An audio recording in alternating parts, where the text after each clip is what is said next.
Assalamualaikum warahmatullahi wabarakatuh. Salam sejahtera bagi kita semua. Selamat siang teman-teman Bapak kelas 12 semuanya. Bagaimana kabar teman-teman hari ini? Baik, semoga teman-teman dalam keadaan sehat dan terus semangat menjalani kegiatan kita, kegiatan belajar dan mengajar pada siang hari ini. Baik teman-teman semuanya, pada kesempatan siang hari ini kita masih akan membahas tentang bimbingan karir, khususnya yang lebih spesifik lagi ketimbang dari materi sebelumnya. Ada yang tahu belajar apa saja sih kita pada pertemuan sebelumnya?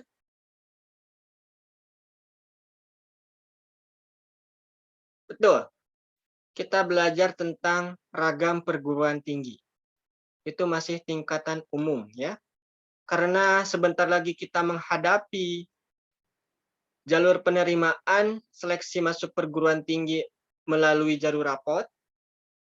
Nah, kita akan coba bahas lebih spesifik lagi bagi teman-teman yang akan meneruskan kuliah. Kita akan coba bahas lebih spesifik lagi, khususnya membandingkan tentang pendidikan di politeknik dan di universitas.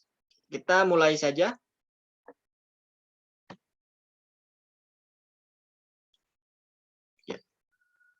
Teman-teman semuanya, kita akan mulai dari tujuan apa saja sih yang akan kita dapatkan ketika kita setelah mendapatkan materi ini. Teman-teman bisa lihat, pertama, teman-teman diharapkan mampu mengenali perbedaan antara universitas dengan politeknik. Yang kedua, teman-teman diharapkan mampu mengidentifikasi atau mengenali perbedaan dari keduanya. Iya, kita coba mulai saja. Kita mulai dari perbedaan universitas dan politeknik. Jelas ya teman-teman, seperti yang sudah Bapak jelaskan sebelumnya, untuk universitas, karena di sana ada kata universal, artinya mencakup semua.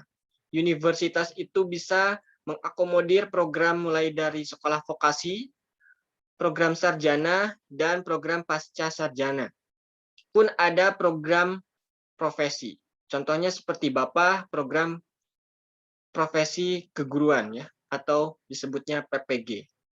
Nah, kita coba bahas dulu dari segi pembedanya, pertama dari kurikulum. Seperti yang Bapak jelaskan sebelumnya, kalau di universitas itu kurikulum yang diajarkan lebih dominan pada teori ya, konsep. Nah, kalau di politeknik paling dominan praktek ketimbang konsep.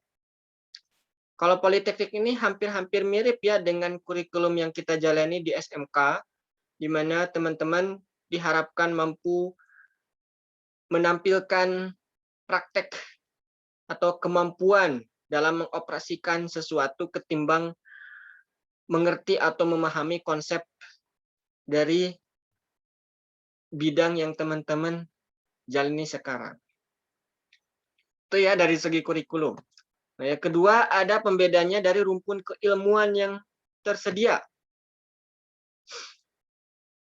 Universitas, karena dia universal, artinya mengakomodir semua rumpun keilmuan, rumpun atau bidang keilmuan. Namun berbeda dengan politeknik. Kalau politeknik dia hanya sebatas pada rumpun keilmuan tertentu saja. Contohnya di Polban, Politeknik Negeri Bandung. Di Polban kita bisa tahu menyelenggarakan keilmuannya itu di bidang apa? Di bidang teknologi, di bidang bisnis dan manajemen, itu yang paling dominan. Kemudian, nah tadi kita sudah bahas perbedaan program perbedaan universitas dengan politeknik. Kita coba akan bahas tentang perbedaan program sarjana dan diploma. Sarjana itu gelarnya apa sih? Ya, betul. S1. Kalau diploma, diploma itu bisa D2, bisa D3, atau bisa D4. Nah, atau istilah lainnya sarjana terapan. Masih kita bahas juga dari segi kurikulumnya. Kalau sarjana itu pendidikannya akademik. Artinya yang tadi sudah Bapak jelaskan, dia lebih mengutamakan konsep ketimbang teori. Ketimbang praktek. Berbeda dengan diploma, dia lebih dominan pada pendidikan vokasi. Artinya banyak belajar tentang praktek ketimbang konsep. Ya kalau misalnya kita presentasikan, kalau di program sarjana itu dia 75% konsep, 25% praktek. Namun berbeda ketika di diploma itu sebaliknya. Kemudian kita bahas lagi dari segi tujuan. Nah, kalau sarjana, nah dia tujuannya itu menghasilkan tamatan yang mampu menguasai dan mengembangkan disiplin keilmuan yang dia tekuni ya. Contohnya Bapak menekuni sarjana pendidikan dengan konsentrasi bimbingan konseling. Artinya Bapak sebagai tamatan dari Universitas Negeri Jakarta itu diharapkan mampu menguasai dan Bapak mampu mengembangkan lagi disiplin keilmuan pendidikan yang Bapak tekuni tersebut. Berbeda dengan diploma, tujuannya itu diharapkan mampu menghasilkan tamatan atau lulusan yang mampu menguasai keahlian, ya, keahlian terapan dari bidang-bidang pekerjaan atau pekerjaan tertentu. Oke, kemudian kita lihat lagi pada pembeda yang lainnya, ada syarat kelulusan.